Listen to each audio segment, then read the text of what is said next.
السلام علیکم ورحمۃ اللہ وبرکاتہ، نحمدہ ونصلی علی رسولہ الکریم، اما بعد فاعوذ باللہ من الشیطان الرجیم، بسم اللہ الرحمن الرحیم، رب اشرح لی صدری ویسر لی امری واحلل عقدۃ من لسانی یفقہوا قولی۔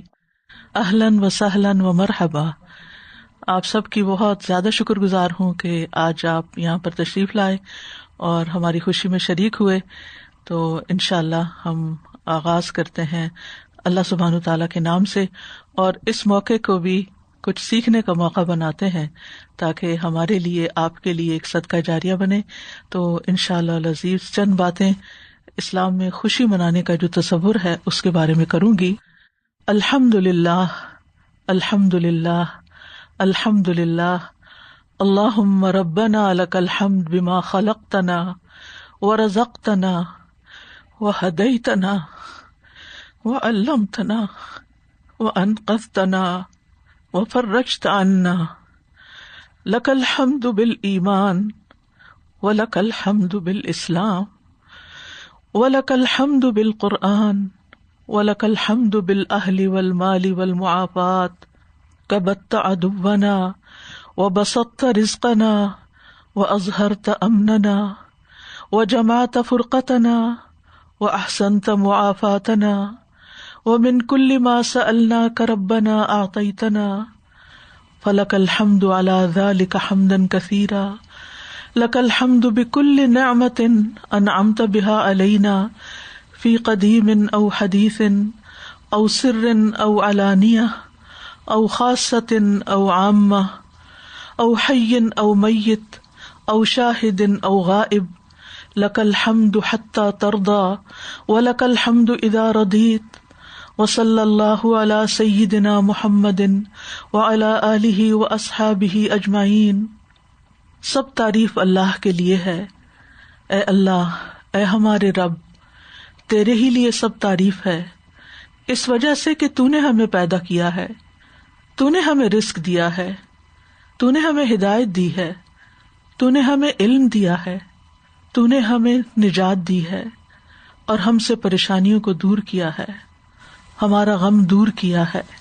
تیرے ہی لیے سب تعریف ہے۔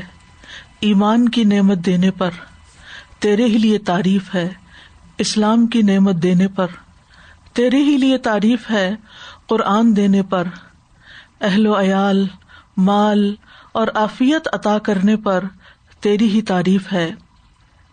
تو نے ہمارے لیے رزق کو کشادہ کیا، ہمارے امن کو بڑھا دیا، ہمارے گروہوں کو اکٹھا کیا اور بہترین طریقے پر ہمیں عافیت سے نوازا۔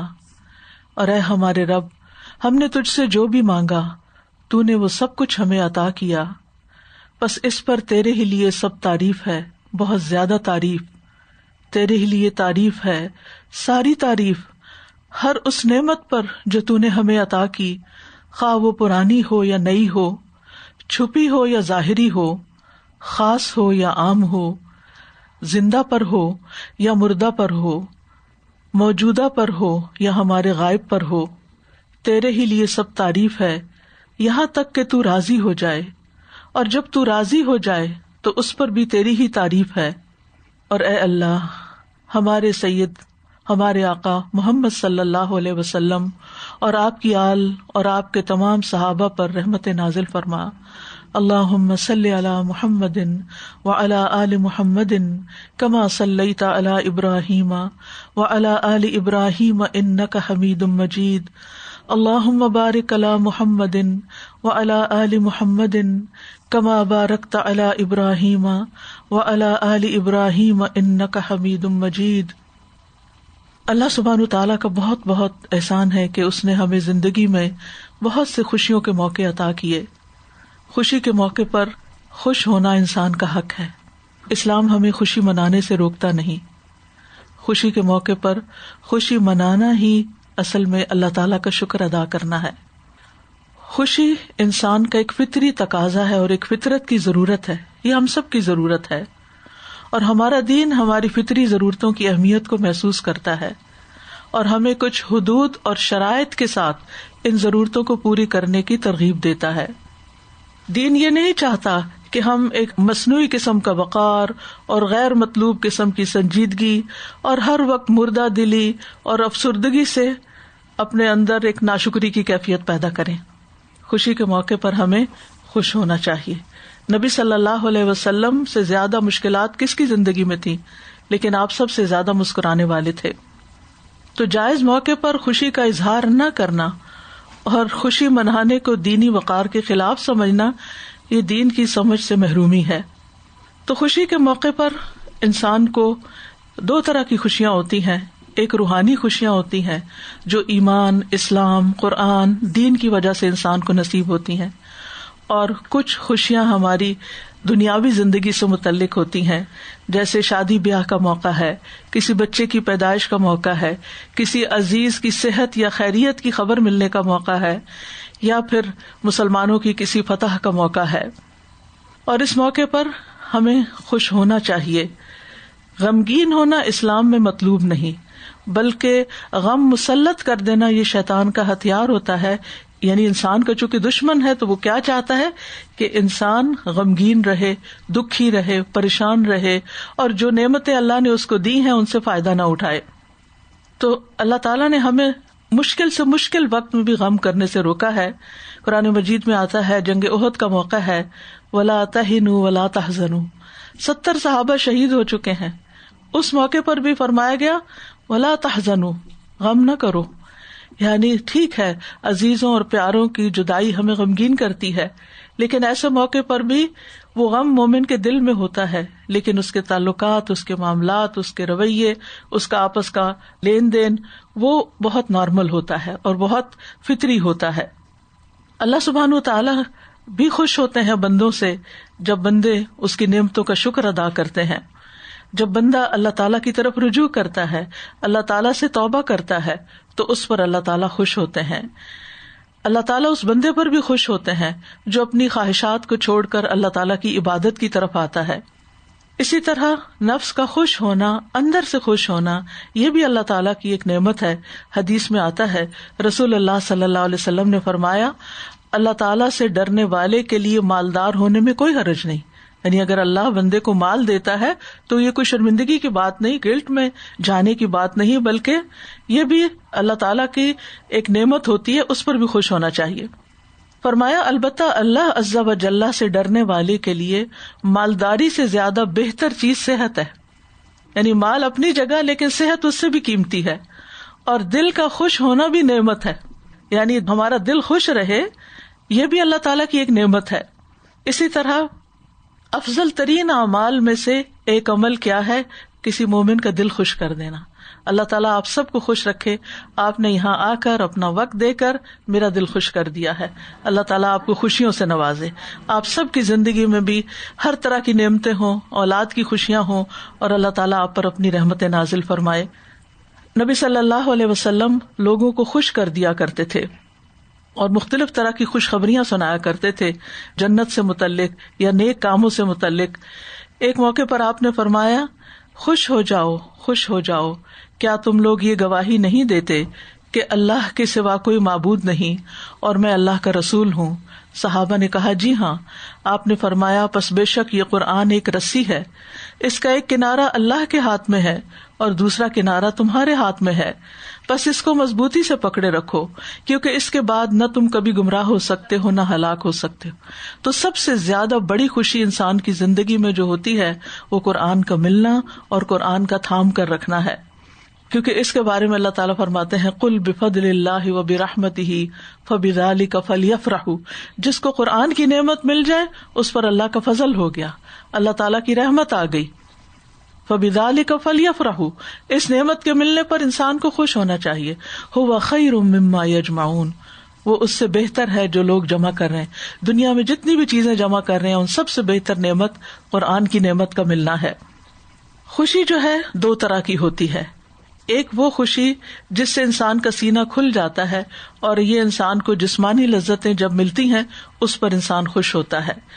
یہ دو طرح کی ہوتی ہے، ایک پسندیدہ ہوتی ہے اور ایک ناپسندیدہ. پسندیدہ خوشی وہ ہوتی ہے کہ جس میں انسان اللہ تعالیٰ کی حدود کو مد نظر رکھتے ہوئے خوش ہو. اور ناپسندیدہ خوشی وہ ہوتی ہے جس میں انسان اللہ تعالیٰ کی حدیں توڑ دے، اللہ کی نافرمانی کے کام کرے، یعنی کہ لباس پہننے میں ایسا لباس پہنے جو اللہ تعالیٰ کو ناپسند ہو، خوشی کی محفلوں میں ایسے کام کرے کہ جو اللہ تعالیٰ کو ناراض کرنے والے ہوں، تو یہ ناپسندیدہ خوشی ہے۔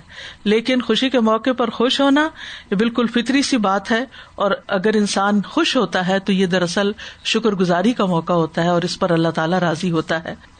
اور خوشی کے جائز مقامات جس طرح قرآن اور اسلام کی نعمت پر خوش ہونا ہے، اللہ کی مدد ملنے پر خوش ہونا ہے، اللہ تعالیٰ کے راستے میں کوئی نیکی کا کام کرنے پر انسان کا خوش ہونا ہے، نیکی کے موسم آنے پر خوش ہونا ہے، جیسے رمضان آتا ہے، جیسے عید کا موقع آتا ہے، جیسے حج کی سعادت انسان کو نصیب ہوتی ہے، اللہ تعالیٰ کے گھر کا دیدار نصیب ہوتا ہے۔ اسی طرح مومن کے لیے تو اس کی آخری گھڑیوں میں اگر رحمت کے فرشتے اس کی روح لینے آتے ہیں تو اس کے لیے وہ وقت بھی بہت خوشی کا ہوتا ہے کہ اللہ سے ملاقات کا وقت آ گیا ہے۔ اسی طرح عبادات کے مواقع روزے دار کا روزہ افطار کرتے ہوئے خوش ہونا، کیونکہ حدیث میں آتا ہے روزہ دار کے لیے 2 خوشیاں ہیں، ان دونوں کی وجہ سے وہ خوش ہوگا۔ جب وہ روزہ افطار کرتا ہے تو خوش ہوتا ہے، اور جب وہ اپنے رب سے ملے گا تو اپنے روزے سے خوش ہوگا۔ پھر نیک اعمال پہ خوش ہونا ایمان کی علامت ہے۔ رسول اللہ صلی اللہ علیہ وسلم نے فرمایا، جسے اپنی نیکی سے خوشی ملے اور گناہ سے غم لاحق ہو، حقیقت میں وہی مومن ہے۔ اور اسی طرح ہم دیکھتے ہیں کہ مختلف ہمارے اسلاف میں سے لوگ مختلف مواقع پر خوش ہوا کرتے تھے جب ان کو کوئی نیکی کرنے کی توفیق ہوتی تھی۔ اسی طرح اسلامی تہوار کے مواقع پر رسول اللہ صلی اللہ علیہ وسلم نے فرمایا، تم سال میں 2 خوشیاں منایا کرتے تھے، اب اللہ نے اس سے بہتر تمہیں 2 دن دیے۔ مدینہ میں آ کے آپ نے فرمایا تھا، اور وہ 2 عیدیں ہیں، عید الفطر اور عید الاضحیٰ۔ تو عید کے دن جائز تفریحات، کھیل کود اور اچھا لباس پہننا، اچھا کھانا کھانا، یہ خوشی کا موقع ہے۔ اسی کو سامنے رکھتے ہوئے شادی کا موقع جو خوشی کا موقع ہوتا ہے، اس پر انسان کا اچھے کپڑے پہننا اور ایک خوشی کا ماحول پیدا کرنا، اور اسی طرح کھانا پینا جو ہے ایک مسنون عمل ہے، اس میں کوئی حرج کی بات نہیں ہے۔ اسی طرح صحابہ کرام کو جب نبی صلی اللہ علیہ وسلم آخرت میں درجات کی خوشخبریاں دیتے، عشرہ مبشرہ جن کو کہا جاتا ہے، جن کو دنیا میں جنت کی خوشخبری ملی، صحابہ اس پر بھی بہت خوش ہوتے تھے۔ اسی طرح جب نبی صلی اللہ علیہ وسلم ان سے اپنی محبت کا اظہار کرتے تھے، اور اہل مدینہ کو جب آپ صلی اللہ علیہ وسلم نے یہ خوشخبری سنائی، المرء مع من احب، کہ قیامت کے دن انسان اسی کے ساتھ ہوگا جس سے محبت کرتا ہے، تو اس پر بھی صحابہ کہتے ہیں وہ دن ہمارے لیے سب سے زیادہ خوشی کا دن تھا۔ اسی طرح نیک بندے جو ہوتے ہیں وہ صرف خوشی کے موقع پر ہی خوش نہیں ہوتے، اپنی تقدیر کے ہر فیصلے پر اللہ سے راضی اور خوش ہوتے ہیں۔ یعنی جب تقدیر کی کوئی ایسی چیز جو ناپسندیدہ ہوتی ہے، جب کوئی تکلیف کا بھی موقع ہوتا ہے، اللہ کا بندہ سوچتا ہے کہ میرے رب نے اس کے ذریعے بھی میرے ساتھ خیر اور بھلائی کی ہے، اس پر بھی خوش ہوتا ہے، اور یہ مقام اعلیٰ درجوں والوں کو حاصل ہوتا ہے، اللہ کی معرفت رکھنے والوں کو یہ نصیب ہوتا ہے۔ اور پھر شادی کے موقع پر خوش ہونا، اس میں ہم دیکھتے ہیں کہ جب ربیہ بنت مسعود کا نکاح ہوا تو ان کے پاس چند لڑکیاں بیٹھی دف بجا رہی تھیں اور اپنے بزرگوں کی تعریف میں کچھ اشعار گا رہی تھیں جو جنگ بدر میں شہید ہوئے تھے۔ تو ان میں سے ایک لڑکی نے کہا کہ ہمارے درمیان ایک ایسا نبی ہے جو کل ہونے والی بات کو جانتا ہے۔ آپ نے سنا تو فرمایا اس کو چھوڑ دو اور وہی گاؤ جو پہلے گا رہی تھی۔ اسی طرح دور دراز سے اگر کوئی سفر کر کے آتا ہے تو اس کا خیر مقدم کرنا چاہیے، اس کو ویلکم کرنا چاہیے، اس موقع پر بھی خوشی کا اظہار کرنا چاہیے۔ اور خوشی کے اظہار میں سب سے پہلا طریقہ کیا ہے؟ اللہ کا شکر ادا کرنا، کہ اس موقع پر انسان الحمدللہ کہے اور اپنی حدود سے باہر نہ نکلے۔ پھر یہ ہے کہ خوشی میں اعتدال ہو، حد سے نہ بڑھ جائے، کوئی ایسا کام نہ کرے کہ جس سے اللہ تعالیٰ ناراض ہو، اللہ کی یاد سے غافل نہ ہو، نماز سے غافل نہ ہو، اور خوشی کے موقع پر غرباء اور مساکین کا بھی خیال رکھے۔ اپنی خوشی میں دوسروں کو شریک بھی کرنا چاہیے۔ اس میں ہم دیکھتے ہیں کہ کعب بن مالک کی جب توبہ قبول ہوئی تو مسلمانوں کو جب پتہ چلا تو جوک در جوک ان کے پاس مبارکباد دینے کے لیے پہنچے اور اظہار مسرت کیا، اور یہاں تک کہ طلحہ رضی اللہ عنہ کی مبارکباد اور اظہار مسرت سے حضرت کعب اتنے خوش ہوئے کہ زندگی بھر یاد کرتے رہے کہ اس بھائی نے مجھے اس دن ایسی مبارک دی تھی۔ پھر اسی طرح وہ جب بڑھاپے میں اپنے بچوں کو یہ بتاتے تھے کہ میرے ساتھ کیا ہوا، اپنا پورا واقعہ سناتے، اور پھر خاص طور پر حضرت طلحہ کا ذکر کرتے کہ انہوں نے مجھے کیسی مبارک دی تھی۔ پھر اسی طرح شادی بیاہ کے موقع پر کھانے پینے کا اہتمام، تحفے تحائف کا دینا، اور شادی میں شریک نہ ہونے پر کم از کم مبارکباد دینا، یہ کم از کم ضروری ہے۔ اور اسی طرح کوئی بھی خوشی کا موقع ہو، اگر آپ اس میں کسی کے ساتھ شریک نہیں ہو سکتے تو اس کو مبارک کا پیغام دے دیں. اور شادی کے موقع پر جو مبارک کا پیغام ہے وہ کیا ہے؟ بارک اللہ لک و بارک علیک وجمع بینکما فی خیر. اللہ تمہیں برکت دے، تم پر برکت نازل فرمائے اور تم دونوں کو خیر کے ساتھ اکٹھا رکھے. اور مذموم خوشی وہ ہوتی ہے کہ ایسی بات پہ خوش ہونا جو اللہ کو ناراض کرتی ہو، اور ناحق خوشی کی مذمت بھی کی گئی ہے. کیونکہ قارون جب اپنے مال متاع کے ساتھ باہر نکلا اور اترا رہا تھا، اس کا قصہ آپ سب نے پڑھا ہی ہوگا یا سنا ہوگا، تو اس وقت لوگوں نے کہا تھا اس کو کہ لا تفرح ان اللہ لا يحب الفرحین، خوش مت ہو، اللہ خوش ہونے والوں کو پسند نہیں کرتا. تو وہ خوشی اترانے والی خوشی تھی، اکڑنے والی خوشی تھی، غرور کی خوشی تھی، نمائش کی خوشی تھی، تو وہ اللہ تعالیٰ کو ناپسند ہے. اس سے پرہیز کرنا چاہیے. تو ایک فرح ہوتا ہے، ایک مرح ہوتا ہے. تو مرح ہوتا ہے اترانا، اکڑنا اور ایسی حرکتیں کرنا کہ جس سے اللہ کی نافرمانی سرزد ہوتی ہو، یہ قابل مذمت ہے. اور اسی طرح کثرت دولت پر خوش ہونا جو نافرمانیوں کی طرف لے جائے. اگر دولت ہے اور اچھے کاموں میں صرف ہو رہی تو نیکی کے کاموں میں خرچ کرنے پر اور اللہ کی پسند کے راستے میں خرچ کرنے پر خوش ہونا چاہیے. پھر اسی طرح سب سے بدترین خوشی وہ ہے جو نافرمانی کے کام پر ہو، کہ انسان گناہ کا کام کرے، اللہ تعالیٰ کو ناراض کرے اور پھر خوش ہو رہا ہو. اور پھر اسی طرح یہ ہے کہ نیک اعمال کا دکھاوا کر کے خوش ہونا، تو یہ بھی ناپسندیدہ ہے. پھر اسی طرح ایسے کاموں پر خوش ہونا جو کیے ہی نہ ہو، تو یہ بھی درست نہیں. اور اطاعت کے کاموں پر کوتاہی پر خوش ہونا کہ شکر ہے میں پیچھے رہ گیا، مجھے یہ کام نہیں کرنا پڑا، یہ بھی ناپسندیدہ ہے. اور اسی طرح مومنوں کو مصیبت پہنچنے پہ خوش ہونا. تو بہرحال یہ چند باتیں تھیں جو آپ کے ساتھ کرنا مقصود تھیں کہ اس خوشی کے موقع پر ایک ریمائنڈر ہمارے لیے بھی ہو جائے اور آپ کی زندگی میں بھی اللہ تعالیٰ بے شمار خوشیاں لائے. اور پھر ان مواقع پر آپ ان حدود کو یاد رکھیں. اللہ سبحانہ و تعالیٰ اپنی رحمت نازل کرے. ہماری بیٹی آ چکی ہے تو ہم انشاءاللہ تکبیرات لگاتے ہیں.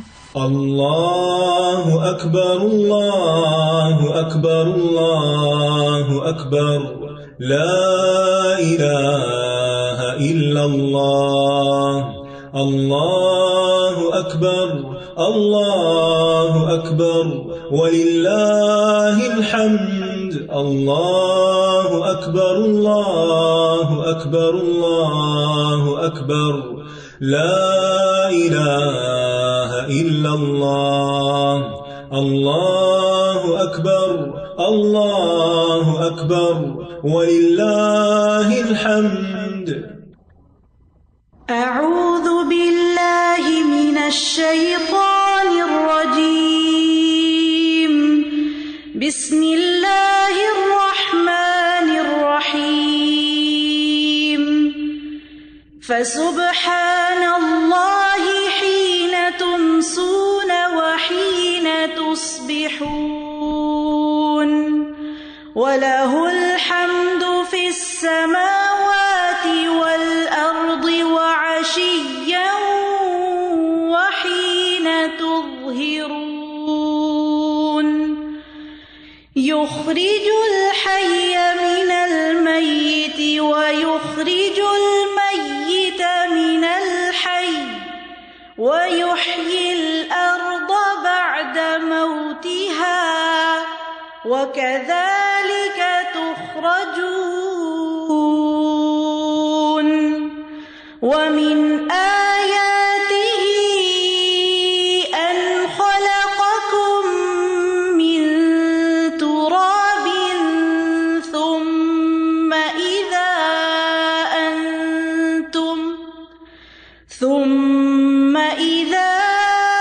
أَنْتُمْ بَشَرٌ تنتشرون. ومن آياته أن خلق لكم من أنفسكم أزواجا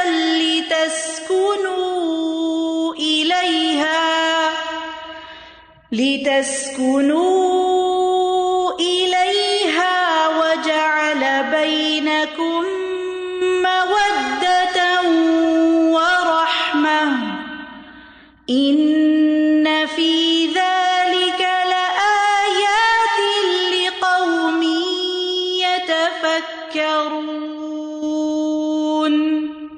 I seek refuge in Allah against the accursed shaitan. In the name of Allah, the entirely merciful, the especially merciful.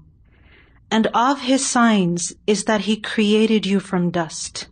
Then suddenly you were human beings, dispersing throughout the earth. And of His signs is that He created for you from yourselves mates, that you may find tranquility in them. And He placed between you affection and mercy. Indeed, in that are signs for a people who give thought. And of His signs is the creation of the heavens and the earth, and the diversity of your languages and your colors. Indeed, in that are signs for those of knowledge. And of His signs is your sleep by night and day, and your seeking of His bounty. Indeed, in that are signs for a people who listen.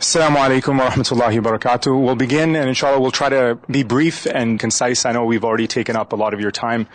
So earlier on I recited a couple of ayat from Surah Rum. The thing is that we're here today, and we've been gathered here today, and this institute has been created to teach essentially the Quran. And the Quran is like a very essential part of our whole family's lives. It's been a pillar, although I've, kind of strayed from that pillar a little bit. But earlier this year, I started doing a tafsir of the Quran as well, started doing recitations and just basic reflections, just going through the Quran, reading, reciting.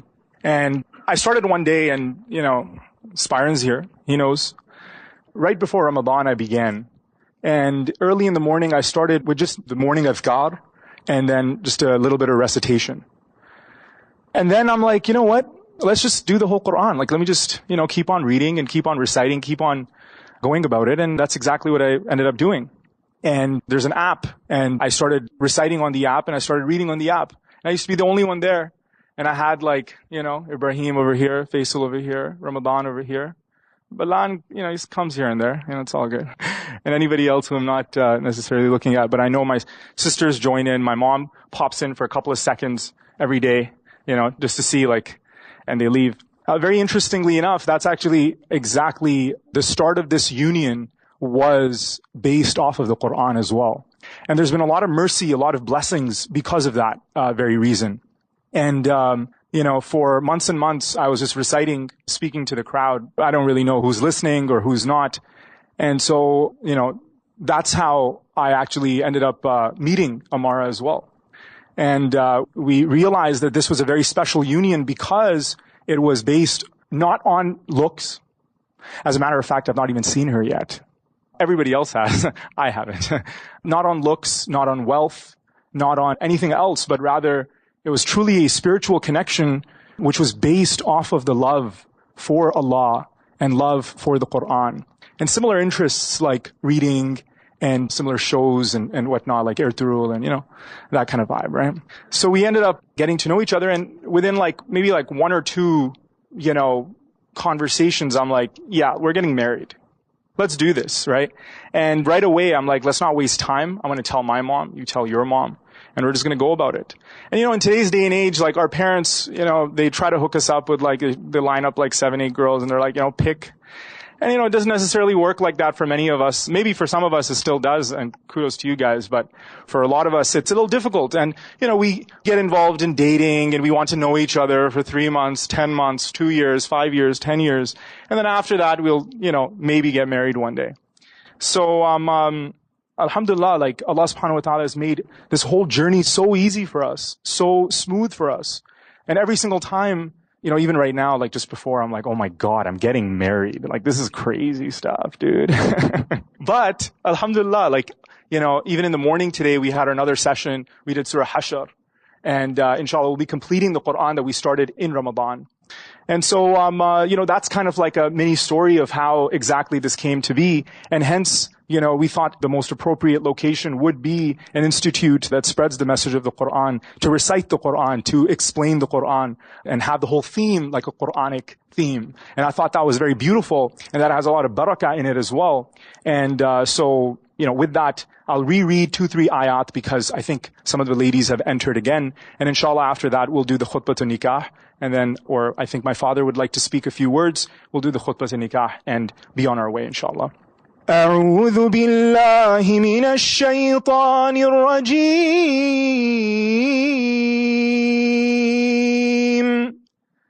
بسم الله الرحمن الرحيم ومن آياته أن خلقكم من تراب ثم إذا أنتم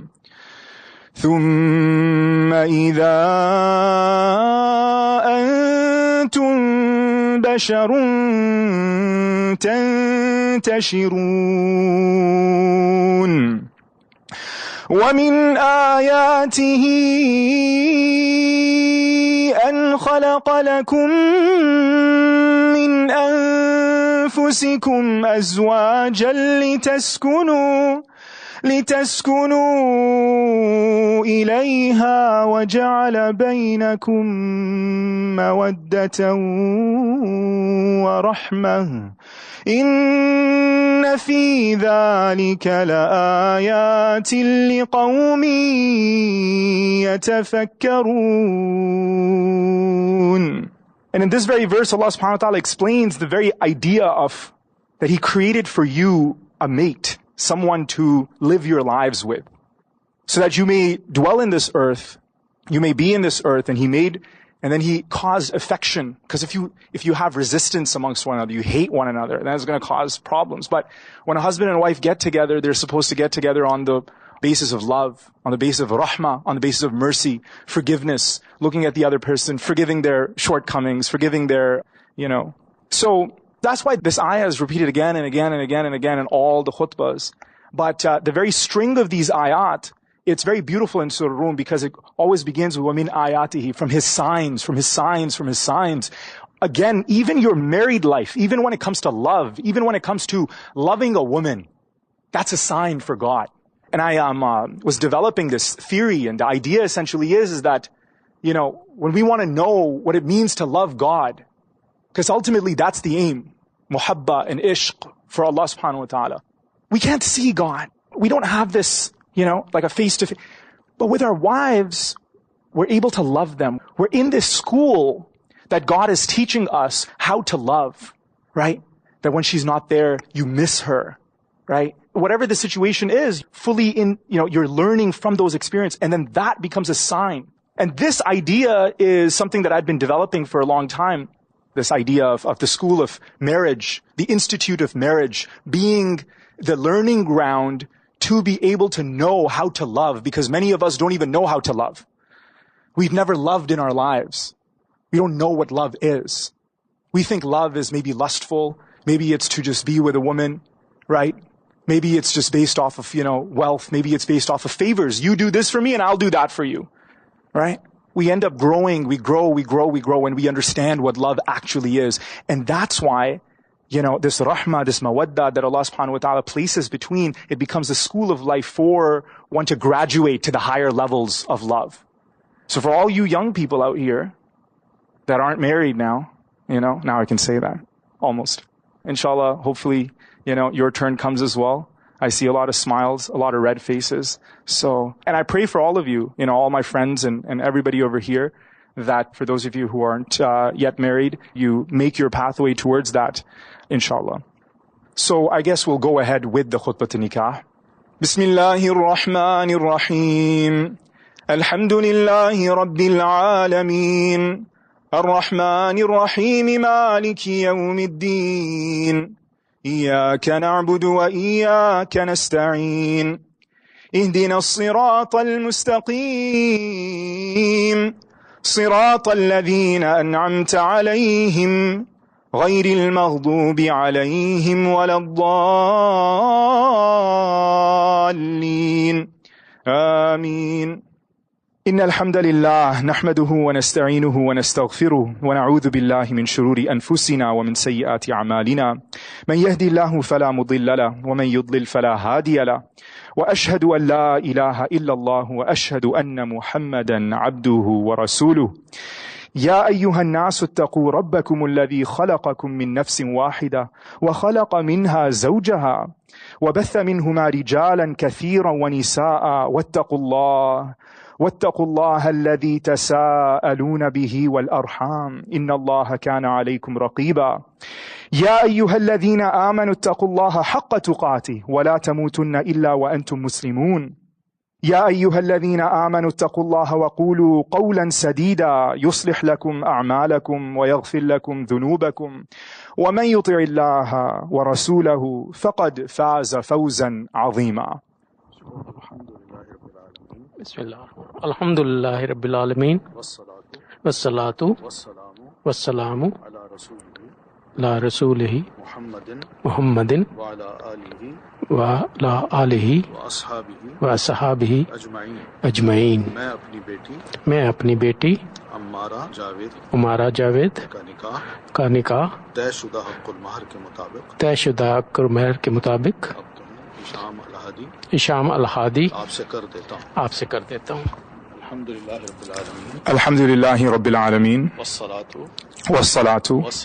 والسلام على رسولہ محمد وعلى آلہ واصحابہ اجمعین. اور میں اس نکاح کو قبول کرتا ہوں. And I accept this nikah. جزاک اللہ خیرا. الحمدللہ والصلاة والسلام علی رسول اللہ اما بعد فاعوذ باللہ من الشیطان الرجیم بسم اللہ الرحمن الرحیم. یہ خطبہ نکاح الحمدللہ آپ نے سنا. یہ بھی ایک کوئی ذمہ داری نہیں ہوتی کہ امام ہی آئیں وہ خطبہ پڑھائیں. یہ خود دلہا بھی پڑھ سکتا ہے اور جس کی ضرورت ہے وہ بھی پڑھ سکتا ہے، کیونکہ نبی علیہ الصلاۃ والتسلیم نے اس خطبے کو خطبۃ الحاجہ فرمایا ہے.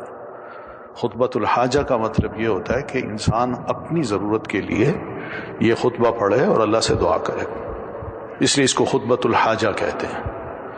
پھر یہ بھی ہے کہ نبی صلی اللہ علیہ وسلم کی حیات طیبہ میں بہت سے صحابہ کرام نے نکاح کیے ہیں، لیکن نکاحوں میں کوئی محسوس نہیں ہوتا کہ نبی علیہ الصلاۃ والتسلیم کو اس نکاح میں بلایا. عبد الرحمن بن عوف رضی اللہ تعالیٰ عنہ صحابی رسول ہیں. آپ کے پاس ہر وقت بیٹھتے اٹھتے ہیں اور مسائل بھی پوچھتے ہیں، مگر ایک دن نبی صلی اللہ علیہ وسلم نے ان کو دیکھا کہ خوشبو لگائی ہوئی، تو آپ نے پوچھا عبد الرحمن یہ کیا ہے؟ تو عرض کی اللہ کے رسول رات میں نے نکاح کیا ہے. آپ نے فرمایا اچھا بہت مبارک ہو. تو آپ نے بڑی مبارکباد دی. اس طرح کی آیات بھی ہیں، احادیث بھی ہیں جس میں یہی پتہ چلتا ہے کہ اس کو کوئی اتنا بڑا تکلف نہیں بنایا گیا کہ نکاح ہو یا جنازہ ہو جب تک امام نہ آئے نہ نکاح ہو سکتا ہے نہ جنازہ ہو سکتا ہے. یہ مسئلے نہیں ہیں. آپ کو یاد ہوگا اگر واقعہ سنا ہے، ایک خاتون تھی مسجد کی جھاڑو دیا کرتی تھی، تو کچھ دن اللہ کے رسول صلی اللہ علیہ وسلم کو وہ نظر نہیں آئیں. تو رسول اکرم صلی اللہ علیہ وسلم نے پوچھا وہ خاتون کہاں ہے؟ تو صحابہ نے عرض کی اللہ کے رسول وہ بیمار ہو گئی تھی، رات کو فوت ہو گئی، تو ہم نے اس کا جنازہ پڑھ کے اس کو دفنا دیا. تو آپ نے فرمایا مجھے کیوں نہیں بتایا، میں بھی کم از کم اس کے لیے دعا کر لیتا. تو اس موقع پہ نبی علیہ السلام نے اتنا ضرور فرمایا کیونکہ وہ خدمت کرتی تھی مسجد کی، تو مجھے اس کی قبر دکھاؤ. تو آپ قبر پہ تشریف لے گئے، اس کے لیے باقاعدہ مغفرت کی دعا کی، حق بنتا تھا. تو یہ کوئی ایشوز ایسے نہیں ہیں کہ جن کو ہم بڑا بنا لیں. بہرحال یہ خطبہ جو پڑھا گیا آپ کے سامنے، اس خطبے میں آخر میں 3 آیات پڑھی جاتی ہیں، اور تینوں آیات میں ایک مشترکہ بات ہے کہ اتقوا اللہ یا ایھا الذین آمنوا اتقوا اللہ حق تقاتہ ولا تموتن الا وانتم مسلمون. اہل ایمان اللہ سے اس طرح ڈرو جیسے کہ اس سے ڈرنے کا حق ہے، اور جب تمہیں موت آئے تو سوائے مسلم کے موت نہ آئے، اسی حالت میں تم نے فوت ہونا۔ پھر اسی طرح جو سورۃ النساء کی پہلی آیت ہے، یا ایھا الناس اتقوا ربکم الذی خلقکم، لوگوں اپنے رب سے ڈرو۔ تیسری آیت ہے، یا ایھا الذین آمنوا اتقوا اللہ وقولوا قولا سدیدا۔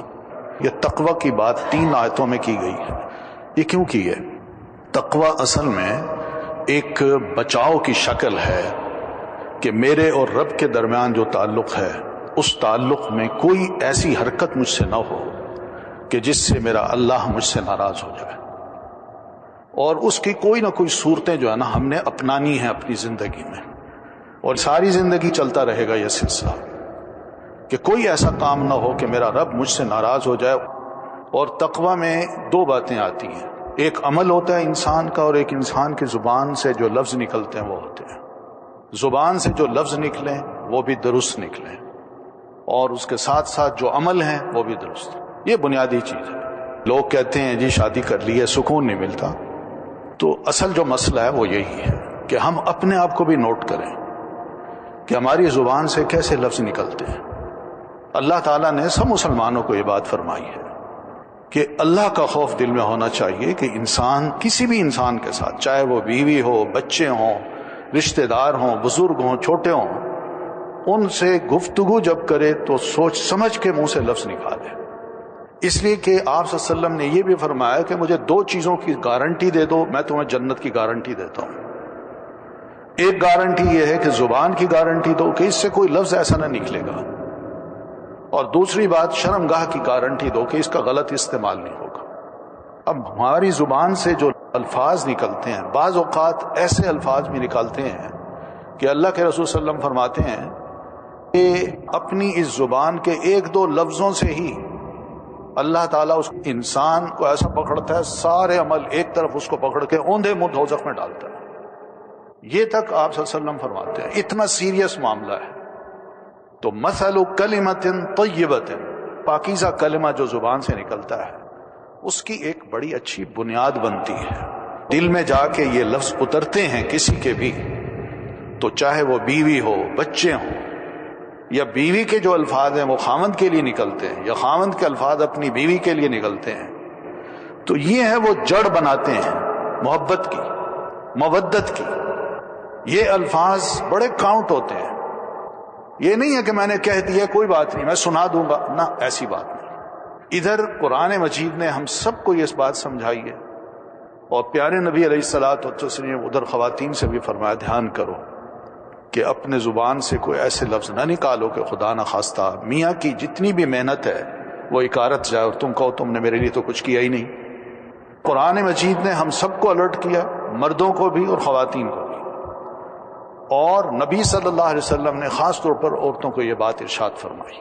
تو یہ 2 چیزیں ہیں، وَجَعَلَ بَيْنَكُمْ مَوَدَّةً وَرَحْمَةً، کہ انسان اپنے عمل سے، اپنے قول سے کچھ اچھی باتیں کر لے جو دل کے اندر اتریں دوسرے کے لیے، اور وہ باتیں جب اثر کرتی ہیں تو ایک محبت خود بخود پیدا ہو جاتی ہے۔ ہم سب جانتے ہیں کہ زبان جو ہے یہ جب لفظ نکالتی ہے تو اس سے ہی تعلقات یا تو قائم ہوتے ہیں یا پہلے ہی ملاقات میں تعلقات ختم ہو جاتے ہیں۔ دوستی کرنا بڑا مشکل کام ہے، اور پھر قرآن مجید کی تعلیم ہمیں یہ بھی ہے کہ بندے کا اگر ایمان صحیح ہے تو اس ایمان کو اگر اس نے جج کرنا ہے تو اپنے دل کی حالت کو دیکھ لے کہ کیا میرا دل ادھر ادھر ٹیڑھا میڑھا تو نہیں ہے۔ اس کا دل اگر درست ہے تو ایمان بھی درست ہے، اور پھر اگر دل درست ہے اس سے اچھی بات نکلتی ہے، اس کے اندر اچھی سوچیں آتی ہیں، اچھے خیالات آتے ہیں، تو اس کا لازماً نتیجہ یہ ہوگا کہ زبان سے بھی اچھے لفظ نکلیں گے۔ تو اس لیے بندہ کبھی بھی سیدھا نہیں ہو سکتا جب تک کہ اس کا ایمان درست نہ ہو، اور اگر ایمان درست ہے تو پھر اپنے دل کو چیک کرے، اور اگر دل درست ہے تو پھر اپنی زبان کو چیک کرے۔ یہ وہ چیز ہے جو کہ آپس میں محبت بھی پیدا کر دیتی ہے، اور تعلقات بھی بڑے اچھے پیدا ہوتے ہیں، اور انسان ایک خاندان کو یا اپنے جو دوست احباب ہیں ان کو بھی محسوس کراتا ہے کہ باقی میرا جو دل ہے، زبان ہے، اس کے کلمات ہیں، وہ ہر اعتبار سے آپ کی قدر کرنے والے ہیں۔ یہ اصل محبت ہے۔ زبان سے کہہ دینا مجھے آپ سے محبت ہے، یہ جب تک دل کی حالت درست نہیں زبان کے الفاظ نہیں چلتے. تو اس لیے سب سے پہلے ایمان اور پھر دل اور پھر زبان. یہ وہ چیزیں جس کو کہا گیا کہ وقولوا قولا سدیدا، کہ جو بات کرو سیدھی کرو، برحق بات کرو، سچی بات کرو، صحیح بات کرو. اس کا فائدہ کیا ہوگا؟ یصلح لکم اعمالکم، اللہ تعالیٰ اس طرح تمہارے اعمال کو بالکل درست کر دے گا، بہترین اعمال بن جائیں گے. میاں کا تعلق بھی بیوی سے بڑا اچھا ہو جائے گا، اور بیوی کا تعلق بھی اپنے خاوند سے بڑا اچھا ہو جائے گا. ایک خاندان کا تعلق دوسرے خاندان سے اچھا ہو جائے گا، اور ایک دوسرے خاندان کا پہلے خاندان سے. یہ تعلقات جو ہے نا، اس کے لیے یہی بات کہی گئی ہے، اتقوا اللہ وقولوا قولا سدیدا یصلح لکم اعمالکم ویغفر لکم ذنوبکم. اللہ تمہارے سارے عمل درست کر دے گا. اور یہ حقیقت ہے، خاندان میں یا ایک فیملی میں جب کبھی خرابی آتی ہے تو اس کی بنیاد یہ زبان بنتی ہے. سیدھی بات ہم نہیں کرتے. جب سیدھی بات نہ کی جائے تو دوسرا بھی الرٹ ہو جاتا ہے، یہ بندہ سیدھا نہیں ہے.